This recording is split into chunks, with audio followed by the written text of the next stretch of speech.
I welcome you all to MOOC's course entitled Community Engagement and Social Responsibility. I will be discussing Unit 3 today. It deals with rural development programs, implications, and management. This unit has two modules. The first module is about rural development programs and rural institutions. Module 1, Part 7. In seventh part of module 1, we will be studying about Gram Sabha and self-help groups. In the previous part of the module, we studied Panchayati Raj, levels and functions.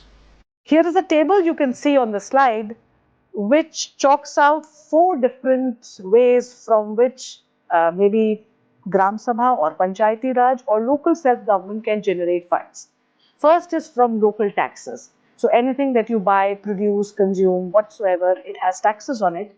So 75,000. Now this is an illustration maybe from one of the Gram Panchayat that how did they maintain their accounts and how many funds they receive. So first is 75,000 rupees from local taxes.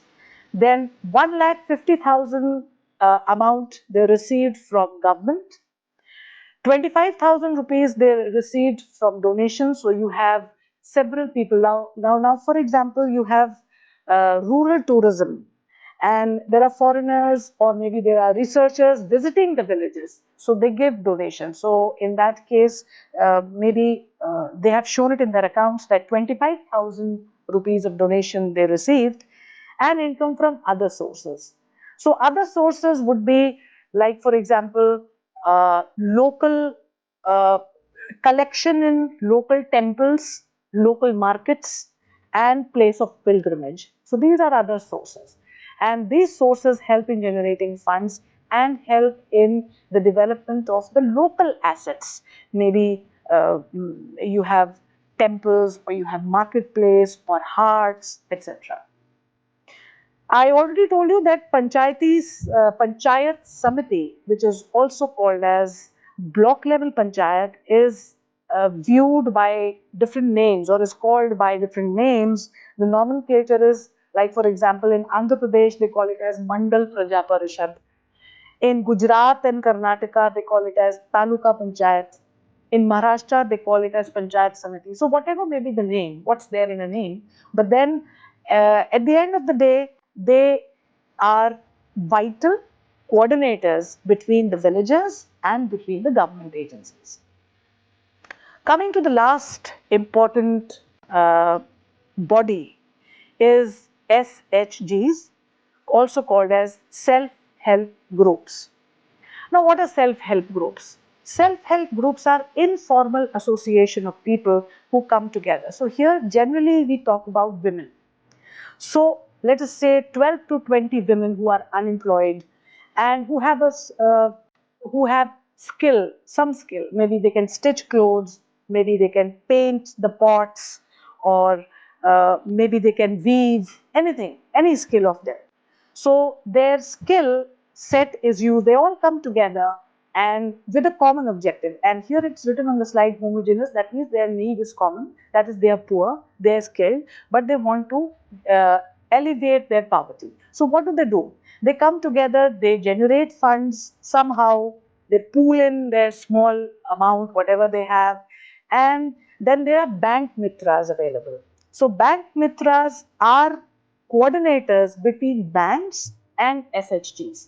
So as they form a small organization, they contact bank mitras and bank mitras help them in getting funds. This is how they work. So the SHGs, it's a very small group of 12 to 20 people. And I remember that one of the preliminary SHGs started in Gujarat, wherein some Gujarati women, they call it as Bain, they got together and they started rolling pappers and they started selling it. And now it is a big company, and I'm sure you must have heard the name of it, Lijjat Papad. So it was initially, in its initial phase, was a self-help group, which has turned into a company now. So the concept of SHG came in 1970 and can be traced back to Self-Employed Women Association And in 2011, this was associated, or this was transformed into a big mission, NRLM, National Rural Livelihood Mission, which has become the world's largest poverty alleviation programs. And how it is different? Because it is funded by World Bank, A, and B, they believe that every person has some or the other innate capability, and how that innate capability can be used to generate income. That is important.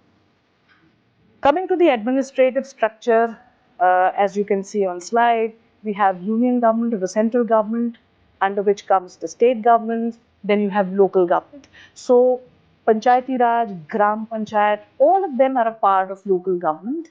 And here you can see on the slide, Panchayati Raj is on one hand, on the other hand, for urban areas you have municipalities. I already told you that Panchayati Raj exists not only at gram level, but block and district level as well. In this part, we studied about Gram Sabha and self-help groups. With this, we come to the end of Module 1. In this module, we studied about the concept and different aspects of rural development programs. The lecture focused on concept, developmental organizations and flagship programs of Ministry of Rural Development. Towards the end, we also learned about local administration of villages like Panchayati Raj, Gram Sabha and self-help groups. In all, it talked about how to develop rural communities. Concluding the lecture, what did we learn? We learned the different perspectives of rural development programs. We learned that how these programs helped in the economic upliftment of the villagers. We also learned that how Ministry of Rural Development, other bodies like KVIC, NABARD were instrumental in raising the economic and social status of villagers at large. Thank you.